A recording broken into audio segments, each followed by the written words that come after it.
வணக்கம் வந்தனம் நமஸ்கார். Welcome to NT talks. இன்றைக்கி நம்ம என்டி டாக்ஸில் ஒரு சுவாரஸ்யமான செய்தி பார்க்க போகிறோங்க. நம்ம இந்த மதி தேய ரவி வளர அப்படின்னு சொல்லக்கூடிய ஒரு சொற்றொடர், அதை நம்ம அநேகமாக எல்லா சிதர்கள் நூல்கள்லையுமே நம்மளால் பார்க்க முடியும். இந்த மதி தேய ரவி வளர அப்படின்னு சொன்னால், மதி அப்படின்னு சொன்னால் சந்திரன் அர்த்தம், கூட நம்ம இடகலை அப்படின்னு சொல்லக்கூடிய அந்த ஒரு இதையும் சொல்லுவோம். ரவி அப்படின்னு சொன்னால் சூரியன் அர்த்தம், அதை நம்ம பிங்களை அப்படின்னு சொல்லுவோம். இடகலைனா இடது நாசியில் ஓடக்கூடிய மூச்சு, பிங்களைனா வலது நாசியில் ஓடக்கூடிய மூச்சு. இப்போ இந்த மதி தேய ரவி வளர அப்படின்னு சொன்னால், அப்போ இடகலை அதனுடைய மூச்சினுடைய ஓட்டம் குன்றியும் பிங்களையினுடைய மூச்சு அதிகமாச்சுன்னா நமக்கு ஞானம் பிறக்குமா அப்படின்னு ஒரு கேள்வி கேட்டால் இல்லை. ஏன்னா சுழுமுனை அப்படின்னு சொல்லக்கூடிய நடுநாடி ஓடுனா மட்டும்தான் ஞானம் அப்படிங்கிறது பிறக்கும். அப்படின்னா இந்த நாசி துவாரத்தில் ஓடக்கூடிய மூச்சு இந்த இடத்துல ஓடக்கூடாது, ரெண்டுலேயுமே ஓடக்கூடாது. அப்போ இந்த ரவி மதின்னு சொல்லக்கூடிய இந்த ரெண்டு இடத்துல ஓடக்கூடிய மூச்சை பற்றி இப்போ அவங்க பேசலைன்னு தெளிவாக புரிஞ்சுக்கலாம். அப்போ இவங்க எதை தான் சொல்லியிருக்காங்க? மதி தேய ரவி வளரன்னு அப்போ எதை தான் சொன்னாங்க? லெஃப்ட்டு ரைட்டுன்னு புரிஞ்சிருச்சு. மதினா லெஃப்ட்டு, ரவினா ரைட்டு, இது புரிஞ்சிருச்சு. சரிங்களா? இடது வலதுங்கிறது புரிஞ்சிருச்சு. ஆனால் மூச்சுன்னு நினச்சிக்கிட்டு இருப்போ மூச்சு இல்லை. அப்போ வேறு என்னத்தை அவங்க சொல்லியிருக்காங்க? எதாச்சியாக வேற ஒரு செய்தி பார்க்க நம்மளுடைய நித்திலந்த அன்வாணி சேனலில் ஜனவரி மாதத்துலேருந்து இந்த மெய்கண்ட சாஸ்திரம் அப்படின்னு சொல்லக்கூடிய இந்த 14 சைவ சாத்திர நூட்கள் உண்டுங்க. இதில் ஏகப்பட்ட எண்ணற்ற ரகசியங்கள் உண்டு.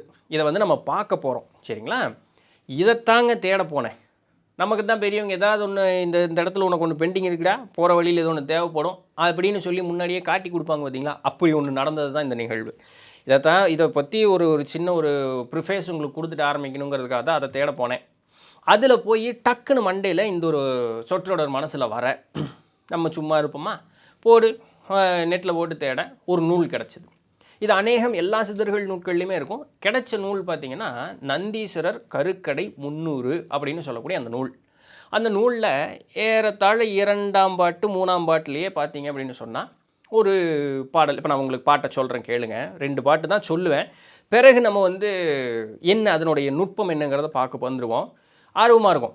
வீடியோ முழுசாக கேட்டுட்டு நீங்கள் என்ன இது பண்ணி சொல்லுங்கள். இது ஒரு புதுசாக ஒன்று சொல்ல கொஞ்சம் மறக்காமல் சப்ஸ்கிரைப் பண்ணிடுங்க. அப்படியே லைக்கு போட்டு விட்ருங்க. அது ஏதோ ஒரு அவசியமாக லைக்கு போட்டு விட்ருங்க. Right, okay. பாட்டு பாருங்கள். அறிவல்லோ மனம் என்ற பேய்க்கூத்தெல்லாம். சரிங்களா?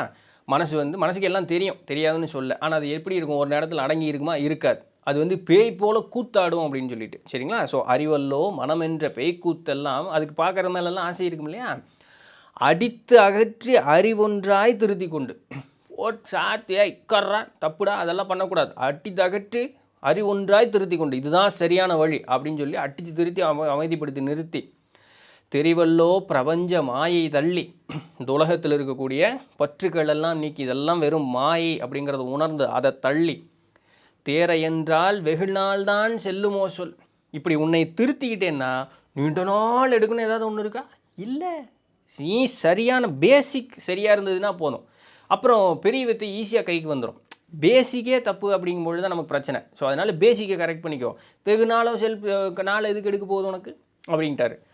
முறிவல்லோ பெண்டு பிள்ளை மாயை எல்லாம், பொண்டாட்டி புள்ள அப்படின்னு சொல்லி இந்த குடும்ப சொந்த பந்தமெல்லாம் சொல்கிறேல்ல, அதுவும் ஒரு மாயை தான். மாயையெல்லாம் முன் தேடும் பொருட்களிட ஆசை தள்ளி, எல்லாம் காசு சம்பாதிக்கணையா, பெரிய வீடு கட்டணும், காரு வங்களா வாங்கணும், நல்லா காப்பாற்றணும், குடும்ப உலகத்து குட்டி வெளில பேசுகிறோம்ல, எல்லாமே மாயை தான். எல்லாத்தையும் தள்ளிடு. அதன் மேலே இருக்கக்கூடிய ஆசையெல்லாம் தள்ளி, நெறிவல்லோ புருவ மையத்து ஒளியில் நின்று. ஸோ புருவ மைய தியானம் பார்க்கணும். அந்த தியானம் பண்ணும் பொழுது அதில் ஒரு ஒளி தெரியும். அந்த ஒளியில் நின்று நேசம் வைத்து மதி வாங்கி ரவியில் சேர.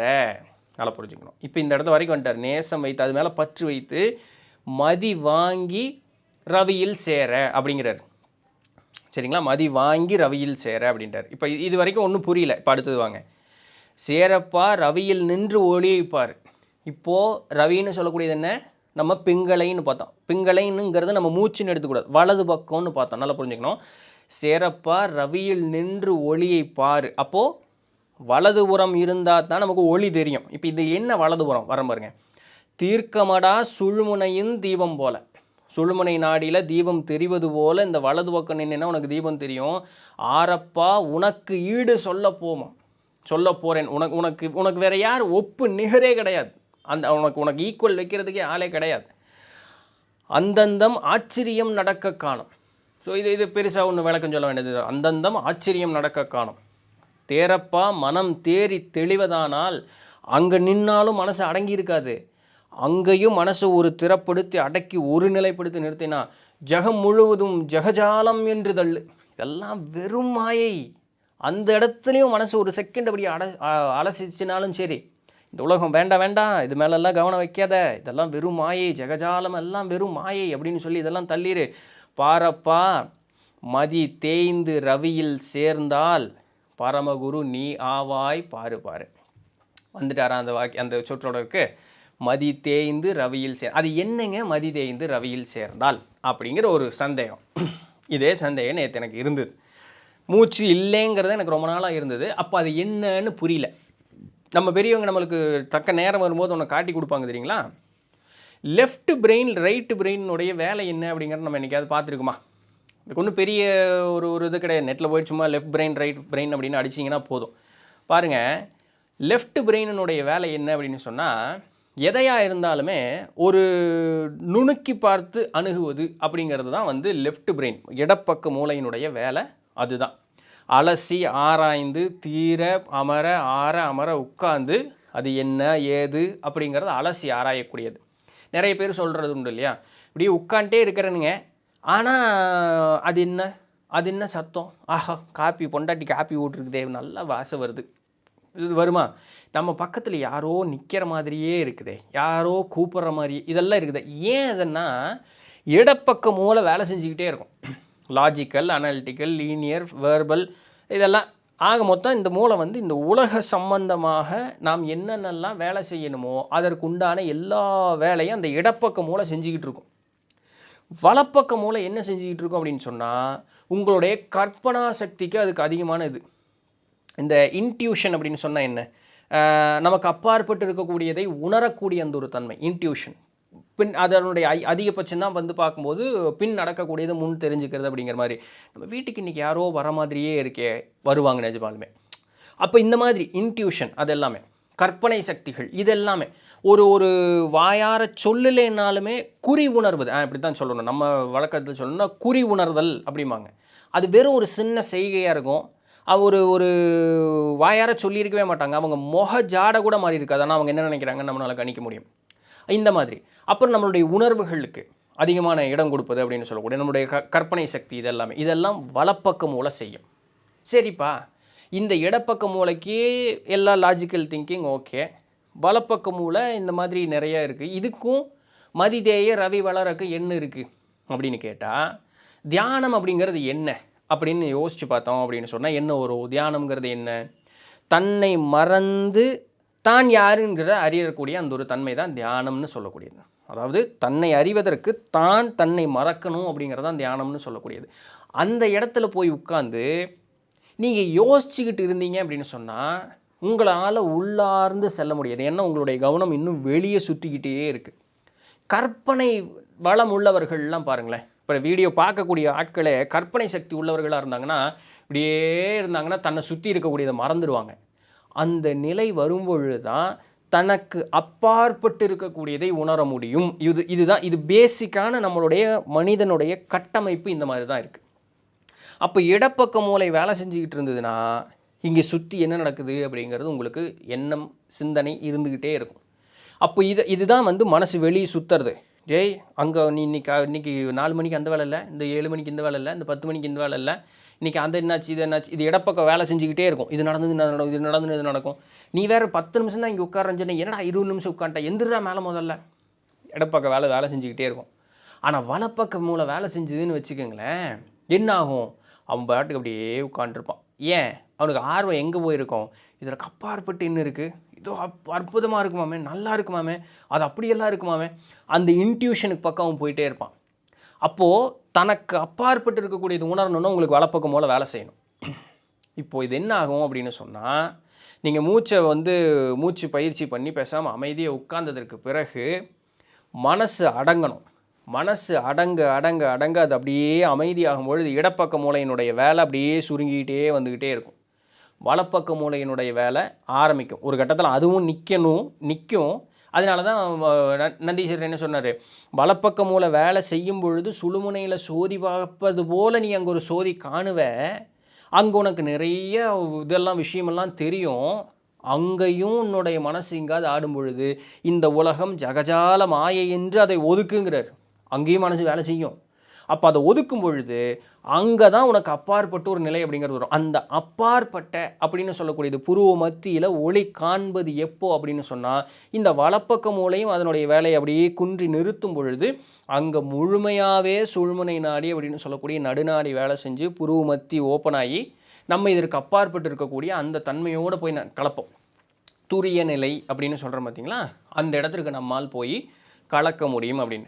ஸோ அப்போ இந்த வலப்பக்க மூலம் முழுக்க நம்மளுடைய ஆன்ம முன்னேற்றத்திற்கு உண்டானதா அப்படின்னு ஒரு கேள்வி நமக்கு வரும் இல்லையா? வரணும். அப்படி எனக்கும் வந்தது. நெட்டில் சும்மா அதை போட்டு தேடி பார்த்தேன். Which side of brain is spiritual, சும்மா போடுமே, காசு நம்ம என்ன இருப்போது. ஆனால் விடை இருக்கிறது உண்மையாலுமே. இது என்ன தான் இந்த மூளை தான் அப்படின்னு மூளை மட்டும்தான் நம்மளுடைய ஆன்ம முன்னேற்றத்திற்கு அவசியமானு கேட்டால் இல்லை. உடலில் நிறைய அவயங்கள் அங்கங்கள் ஒரு மாதிரி வேலை செய்யணும். அதனால தான் நம்மளுடைய சக்கரங்கள் அப்படின்னு சொன்னோம். எல்லாமே சீராக வேலை செய்யும் பொழுது தான் நமக்கு ஒரு முழுமையான ஒரு முன்னேற்றம் அப்படிங்கிறது கிடைக்கும். அதில் எந்த விதமான மாற்று கருத்தும் கிடையாது. அந்த முன்னேற்றம் வந்து போய் சேரக்கூடிய இடம் என்னங்கன்னா வலப்பக்கம் தான். அவங்க என்ன சொல்கிறாங்க பாருங்கள், ரைட் பிரெயின் அப்படிங்கிறது வந்து உங்களுடைய க்ரியேட்டிவிட்டி இன்ட்யூஷன்லாம் இருக்கு இல்லையா, இது முழுக்க நம்மளுடைய ஆன்ம முன்னேற்றத்திற்கு உதவக்கூடிய அந்த ஒரு பகுதியாக இருக்கிறது அப்படிங்கிறாங்க. நம்ம வந்து ஒரு மாதிரி இந்த higher level of evolution, higher level intuition அது எல்லாமே நமக்கு தெரியணும். இறை அப்படிங்கிறத நாடி போகணும் அப்படின்னு சொன்னால் வலப்பக்க மூளை நமக்கு வேலை செய்யணும். இடப்பக்கம் வேலை செஞ்சுன்னா எல்லாமே லாஜிக்கல் தான். இது எப்படி, அது எப்படி அது எப்படின்னா ஒரு சிலதெல்லாம் சொல்ல முடியாதுன்னா கொஞ்சம் பொறுமையாக அமர்றது. ஏன் அமர இருக்கணும்? உன்னால் சொல்ல முடியல அப்படின்னு சொன்னால் அப்போ அது இல்லைன்னு அர்த்தம். இது எல்லாம் வலப்பக்கம். ஏன்னா அது லாஜிக்கல் ரீசனிங். கண்ணு முன்னாடி கொண்டு வந்து நிறுத்து அப்படிங்கிறது அது எல்லாத்துக்கும் பொருந்தி வராது இல்லையா? அப்போ அந்த வலப்பக்க மூளை இந்த ஸ்பிரிச்சுவலாக, ஏன்னா அது கண்ணுக்கு தெரியாது, உணரக்க மட்டும் முடியறது. அது அலசி ஆராய முடியாது, ஆனால் உணரலாம். அதுக்கு வலப்பக்க மூளை அப்படிங்கிறது பெருவாரியான உதவி செய்யக்கூடியது அப்படிங்கிறது இது இருக்குது. இதிலிருந்து நம்ம வந்து நல்லாவே தெரிஞ்சுக்க முடியுது. அப்போ அதனால தான் பெரியவங்க என்ன சொல்கிறாங்க, மதி தேய ரவி வளர நமக்கு என்ன இருக்குன்னு சொன்னாங்க, பாரப்பா மதி தேய்ந்து ரவியில் சேர்ந்தால் பரமகுரு நீயாவாய் பாருபாரு. உனக்கு அங்கிருந்து தான் ஏன் எல்லாமே ஸ்டார்ட்டே ஆகுது. பாரும் சுழுமுனை பகர்ந்த பருவத்தில் சேரும் மனது தேராமல் ஓடிடும் கூறும் குரங்கை குலைய விடாமல் சீரும் அரவம் சேர்ப்பது திண்ணமை. ஸோ இந்த மாதிரி நீ அந்த இடத்துக்கு போய் நின்றுட்டு உன்னுடைய சூழ்முனையில் வந்து அந்த ஒரு சோதி காணறதுக்கு முன்னாடி மனசு திரும்பி ஓட விடாமல் உன்னுடைய அந்த அரவம் சேரு அப்படின்னு சொல்லக்கூடியது நம்மளுடைய குண்டலினி சக்தியை மேலே எழுப்பும் பொழுது நம்மளுடைய பூர்வ மத்தியில் நம்மளால் பெர்மனண்ட்டாக அந்த இடத்துல நிற்க முடியும், சோதி காணலாம் அப்படிங்கிறத இதன் உண்டான செய்தி. சரிங்களா? ஸோ இந்த மதி தேய ரவி வளர அப்படின்னு சொல்லக்கூடியதற்குண்டான ஒரு முக்கியமான ஒரு செய்தி அப்படிங்கிறது இந்த இடத்துல வந்து. அப்போ இதுக்குண்டான முக்கியமான ஃபேக்டர் எது? இந்த ரெண்டு சைடு ஆஃப் பிரெயின் வந்து வேலை செய்கிறது எதை பொறுத்து வேலை செய்யுது? கடைசியில் சுழுமுனையில் போய் நின்னாலும் நம்ம பிகமிங் சூப்பர் நேச்சுரலில் பார்த்துருக்குமா, நிறைய அப்பாற்பட்ட விஷயங்களெல்லாம் பார்க்குறோம். அது என்னன்னு யோசிச்சோன்னா அந்த இடத்த விட்டு கீழே வந்துடுவோம். அவங்க பெரியவங்க என்ன, அது பிகமிங் சூப்பர் நேச்சுரல் அவங்க என்ன சொல்கிறாங்க, அது குவாண்டம் ரெல்ம் அப்படிங்கிறாங்க. நம்ம என்ன சொல்லுவோம், அருளுலகம் அப்படிங்கிறோம். இந்த அருளுலகத்தையும் தாண்டி இருக்கக்கூடியது தான் இறைநிலை. பட் இந்த அருளுலகம் அப்படிங்கிறது இருக்குது. இதுக்கெல்லாம் நம்மளுடைய வலப்பக்கம் மூலம் வேலை செய்யணும். அந்த துரிய நிலை அப்படிங்கிறதுக்கு போனாலும் ஏன் திரும்பி வரோன்னா, அந்த சுழுமுனை வந்து பெர்மனண்ட்டாக நிற்கும்போது அந்த இடத்துலையும் மனம் வேலை செஞ்சிருச்சுன்னா கீழே வந்துடும். அப்போ அதை தாண்டும் பொழுது தான் துரியாதீதம், அதாவது தமிழ் என்ன சொல்கிறாங்க, சாக்கிராதீதம். அது விழிப்பு நிலை தான். ஆனால் விழிப்பு நிலையினுடைய உச்சகட்டம். அந்த இடத்துல நம்ம எதையுமே யோசிக்கணுன்னே அவசியம் கிடையாது. இந்த யோசனைன்னு சொல்லக்கூடிய இந்த மூளைக்கு வேலையே இல்லை. அதனால தான் சாக்கிராதீதம். துரியாதீதம்னு சொல்லக்கூடியது என்ன, இந்த உடலை விட்டு அவங்க பெர்மனண்ட்டாக கிளம்பிடுவாங்க. இப்போ புரியுதுங்களா நம்ம உடலில் எப்படி வேலை செஞ்சுக்கிட்டு இருக்குது அப்படின்னு சொல்லிட்டு சித்தர்கள் எப்படி சொல்லியிருக்காங்க அப்படிங்கிறது நமக்கு புரியுது இல்லையா? ஸோ இதை வந்து திரும்ப சொல்கிறேன், இது நான் கண்டுபிடிக்கல. இது ஒரு ஒரு பொட்டு கூட இது நான் கண்டுபிடிக்கல. இது எதையோ யோசனை, இதுக்கும் எனக்கு எந்த சம்மந்தமும் இல்லை. எல்லாம் திருவருளினுடைய குருவருளினுடைய கருணையினால் இது நமக்கு இன்றைக்கி ஒரு செய்தியாக கிடச்சிருக்கு, அவ்வளோதான். ஸோ மனசு தான், மனசு அடங்குச்சு அப்படின்னு சொன்னால், மனசு ஒருநிலைப்படுத்துறதுக்கு வழியை கண்டுபிடிச்சிட்டோன்னு சொன்னால் பேசாமல் ஆகிக்கும். அதற்கு எப்படின்னா வழி, அதை எப்படி கண்டுபிடிக்கிறது? ஆத்ம விசாரணை தான். பற்று அப்படிங்கிறது இருக்கிறதுனால தான் என்ன, பற்றி கொண்டே இருக்கிறது. பற்றுன்னா என்ன, பிடிச்சிக்கிறது தானே. மனசு எல்லாத்தையும் பிடிச்சிக்கிட்டே இருக்கலாம், அதனால் அதுக்கு அது பற்றுன்னு சொல்லி அந்த பற்றை நீக்கணும். அதுக்கு ஆத்ம விசாரணை தான் ஒரே வழி. ரைட், செய்வோம், முயற்சி செய்வோம், பார்ப்போம்.